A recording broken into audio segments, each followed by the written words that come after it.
নমস্কার বন্ধুরা, welcome back to my channel. আশা করি আপনারা ভালো আছেন। তো আজকে আমি নিয়ে এসেছি পুরনো যুগের একটি ইউনিক রেসিপি, চাল কুমড়ার বাটা বা ভর্তা। তো এখানে আমি চাল কুমড়া, কচি সাইজের চাল কুমড়া পাতাগুলোকে নিয়ে পরিষ্কার করে নিয়েছি। প্রায় 25-30টার মতো নিয়েছি। এরপরে আমি এগুলাকে একটা ছুরির সাহায্যে কুচি কুচি করে কেটে নেব। তো সবগুলো কাটা আমার হয়ে এসেছে। এরপরে আমি কড়াই বসাইলাম। ফার্স্ট টাইম আমি দেব 1 টেবিল চামচের মতো তেল। তেলটা গরম হয়ে এসেছে। এরপরে আমি ফার্স্ট টাইম দেব শুকনো লঙ্কা 4টে। এটাকে আমি ভেজে নেব।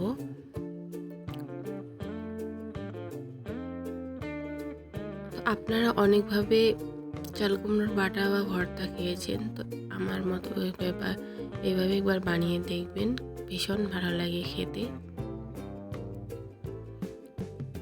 তো শুকনো লঙ্কাগুলো আমার ভাজা হয়ে এসেছে। এরপরে আমি এগুলোকে নামিয়ে নিলাম। তো নামানো আমার হয়ে এসেছে। এরপরে আমি সামান্য পরিমাণ একটু তেল দিলাম। দেওয়ার পরে এরপরে আমি ফোড়নে দিলাম কালো জিরে। দেওয়ার পর আমি কেটে রাখা পাতাগুলোকে দেব। সবগুলো পাতা আমি কড়াইয়ে দিলাম। দেওয়ার পরে আমি খুন্তির সাহায্যে এটাকে নেড়ে নেব। যতক্ষণ না পর্যন্ত এটা মজে যায় ততক্ষণ পর্যন্ত এটা আমি মিডিয়াম টু লো ফ্লেমে রেখে আস্তেভাবে এটাকে ভেজে নেব। এরপরে আমি এক ঝালের জন্য দিলাম একটা কাঁচা লঙ্কা আর দিলাম কয়েক কোয়া রসুন। দিয়ে আমি এটাকে ভেজে নেব। আর একটু সামান্য পরিমাণ দিলাম আমি হলুদ। দিয়ে এটাকে আমি ভেজে নেব।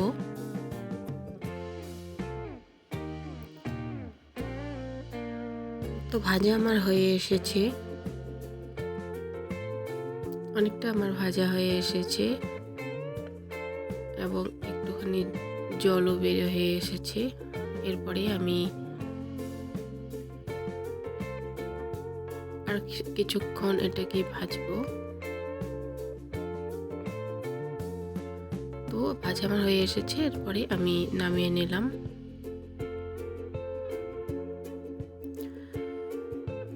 তো এরপরে আমি একটা শিলবাটনা নিয়েছি। নেওয়ার পরে আমি চাল কুমড়োর পাতাগুলোকে আমি বাটনাতে বেটে নেব। আপনারা পারলে মিক্সির গ্রাইন্ডে বেটে নিতে পারেন, কিন্তু শিলবাটনায় বেটলে খেতে ভীষণ স্বাদ অন্যরকম হয়। তার জন্য আমি বাটনাতেই বেটে নেব।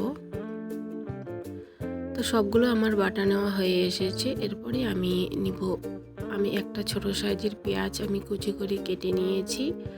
আর দুটো নিয়েছি কাঁচা শুকনো লঙ্কা আমি ভেজে নিয়েছিলাম। আর দেব পরিমাণ মতো লবণ। আর দেব সর্ষের তেল। দিয়ে এটাকে আমি আগে হাতের সাহায্যে এটাকে মেখে নেব। যতক্ষণ পর্যন্ত পেঁয়াজটা মজে যায় ততক্ষণ পর্যন্ত এটাকে আমি হাত দিয়ে মেখে নেব। তো মাখানো হয়ে এসেছে। এরপরে আমি চাল কুমড়ার পাতাগুলোকে হাতের সাহায্যে মেখে নেব।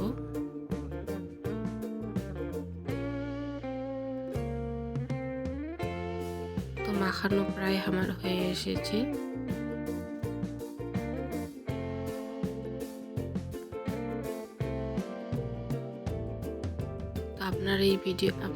আপনারা যদি আমার এই ভিডিওটি ভালো লাগে তো লাইক, কমেন্ট, শেয়ার অবশ্যই করবেন।